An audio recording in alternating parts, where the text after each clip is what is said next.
আসসালামু আলাইকুম গাইস, আশা করি সবাই ভালো আছেন। তো সকাল সকাল উঠে পড়েছি, উঠে চলে এসেছি ব্যালকনিতে সিম গাছের নিচে। তো ব্যালকনিতে একটা সিম গাছ আছে, তো আজকে বানাবো সিম পাতার ভর্তা। তো তো আপনাদের সাথে আজকে শেয়ার করব আমি সিম পাতার ভর্তার রেসিপি, আমি কিভাবে সিম পাতার ভর্তা বানাই। তো এই যে গাছ থেকে সিম পাতাগুলোকে পেড়ে নিচ্ছি।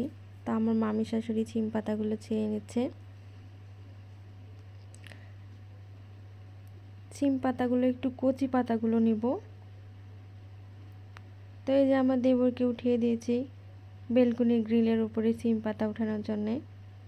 তো সে আমাদেরকে সিম পাতাগুলো উঠিয়ে দিচ্ছে। তো এবার সিম পাতাগুলোকে সুন্দরভাবে বেছে ধুয়ে পরিষ্কার করে নেব। চুলাতে বসিয়ে দিলাম কড়াই। এবার এখানে দিয়ে দেবো বেশি পরিমাণে একটু সরিষার তেল। তেল গরম হয়ে আসলে দিয়ে দিলাম পেঁয়াজ কুচি। এবার একটু এগুলোকে হালকা ব্রাউন কালার করে ভেজে উঠিয়ে নিব। এবার ওই তেলেই দিয়ে দিলাম রসুন, একটু বেশি পরিমাণে রসুন দিয়ে দিলাম। ভর্তাতে একটু রসুন বেশি না হলে মজা লাগে না। এইবার এখানে দিয়ে দেব কয়েকটা কাঁচা মরিচ।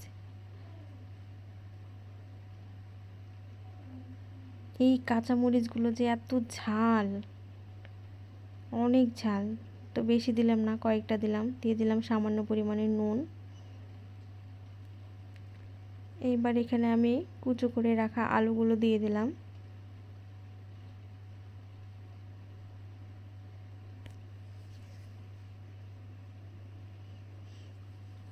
নেড়ে চেড়ে মিশিয়ে নিচ্ছি সবগুলো উপকরণ। দিয়ে দিলাম সামান্য পরিমাণে হলুদের গুঁড়ো।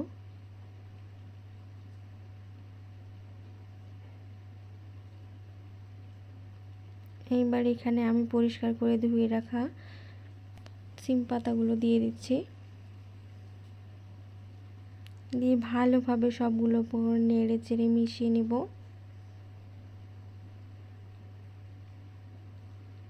আমি এগুলোকে একটু ভাজা ভাজা করে নেব,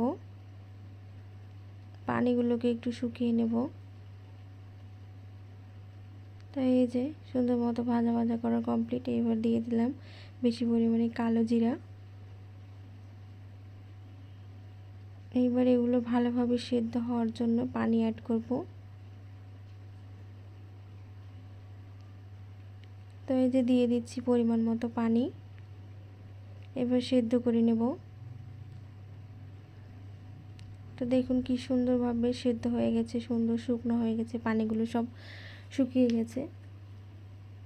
এবার শিলপাটায় আমি বেটে ভর্তা বানিয়ে নিব। তো এই যে শিলপাটায় বেটে আমি ভর্তাটা করে নিলাম। এইবার আমি আগে থেকে ভেজে রাখা পেঁয়াজ বেরেস্তাগুলো দিয়ে ভালোভাবে মেখে নেব।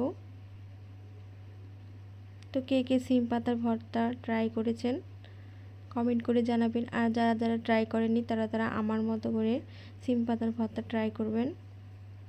সবাই ভালো থাকবেন, সুস্থ থাকবেন, আর আমার পেজটাকে ফলো দিয়ে পাশে থাকবেন।